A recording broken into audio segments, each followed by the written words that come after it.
The Raptor is a solo duo trio main base built around the idea of having 3 auto turrets guarding its environment. It is the base which is most obviously affected by the June 2020 building update. Roof pieces now check whether they collide with other building blocks. This means the roof stability bunker can no longer be placed. And the honeycomb, which gave the base its characteristic look, can no longer surround the whole base. But are the days of the Raptor over?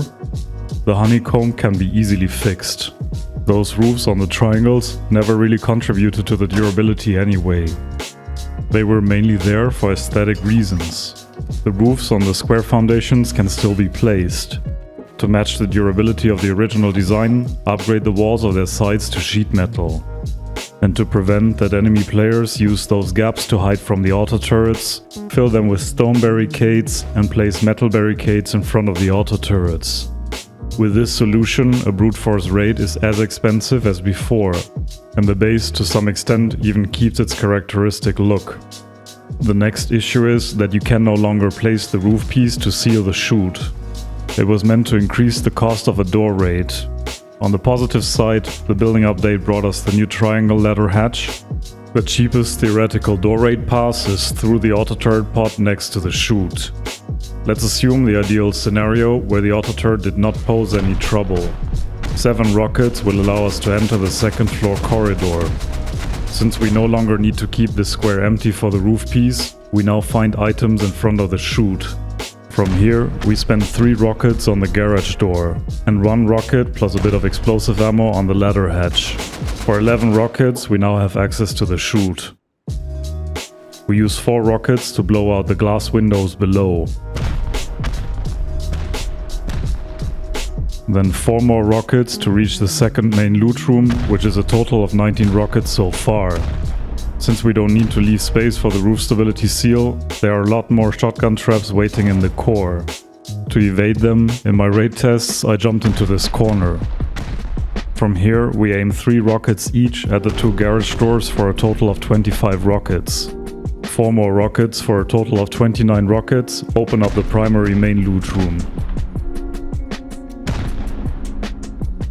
Another 4 well-placed rockets will open up the TC compartment. Unfortunately, rocketing from this angle will kill the rocketeer. And I say well-placed, since during my raid test I did not perfectly splash the glass and had to use 8 instead of 4 rockets. Nevertheless, in the case of an optimal raid, after 33 rockets and a number of respawns, the TC can finally be destroyed. While we have shaved off 4 rockets from the previously stated minimum full raid cost, the door raid does not make it any easier to reach the TC in the core. That seems quite acceptable. Since we're at improving the Raptor, in the original video I proposed to use a series of small batteries for the auto turrets. What I had not considered is that those batteries only hold very little charge and are easily drained. I therefore propose to place a large battery into the column of the core on the second floor. Access it via a window frame that should face the part between the chute and the main entrance.